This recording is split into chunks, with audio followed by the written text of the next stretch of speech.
They think it is cool as can be because Americans love the mall. They love the mall. That's where they get to satisfy their two most prominent addictions at the same time: shopping and eating. Millions of semi-conscious Americans, day after day, shuffling through the malls, shopping and eating, especially eating. Americans love to eat. They are fatally attracted to the slow death of fast food. Hot dogs, corn dogs, triple bacon cheeseburgers, deep fried butter dipped in pork fat and cheese whiz, mayonnaise soaked barbecued mozzarella patty melts. Americans will eat anything, anything, anything. If you were selling sauteed raccoons' assholes on a stick, Americans would buy them and eat them, especially if you dipped them in butter and put a little salsa on them. This country is big time, pig time. Forget the bald eagle. You know what the national emblem of this country ought to be? A big bowl of macaroni and cheese. A big bowl, because everything in this country is king size. King size, extra large, and super jumbo, especially the fucking people. Have you seen some of the people in this country? Have you taken a good look at some of these big fat motherfuckers walking around?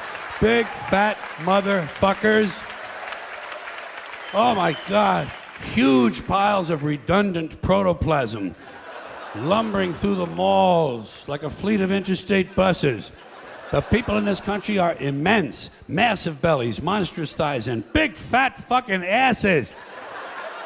And if you stand there for a minute and you look at one of them, you begin to wonder, how does this woman take a shit? How does she shit? And even more frightening, how does she wipe her ass? Can she even locate her asshole? She must require assistance. Are paramedics trained in this field? And standing right next to her, of course, with a plate full of nachos and a mouthful of pie, is her clueless fucking husband, Joe Sixpack. With his monstrous swollen beer belly hanging dangerously out over his belt buckle, this guy ain't seen his dick since the Nixon administration. And if you stand there and you look at the two of them, you begin to wonder to yourself, do these people fuck? Is this man actually capable of fucking this woman? It doesn't seem structurally possible that these two people could achieve penetration. Maybe they're in that Cirque du Soleil or something.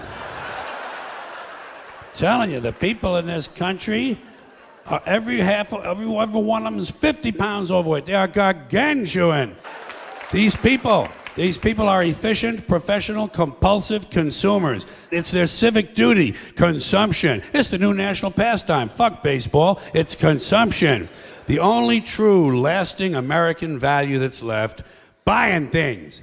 Buying things. People spending money they don't have on things they don't need. Money they don't have on things they don't need, so they can max out their credit cards and spend the rest of their lives paying 18% interest on something that costs $12.50.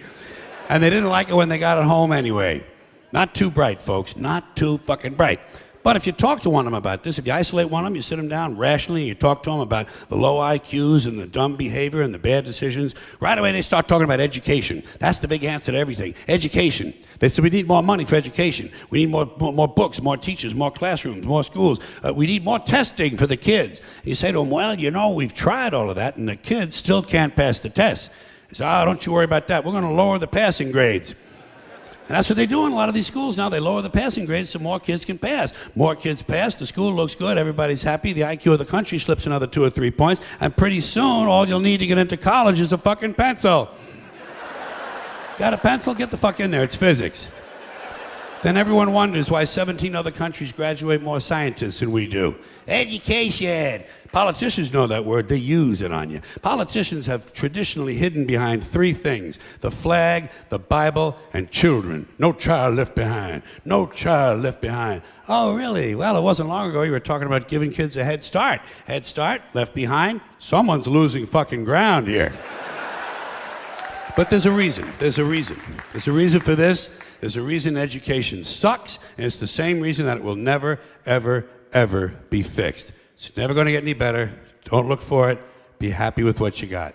Because the owners of this country don't want that. I'm talking about the real owners now. The real owners.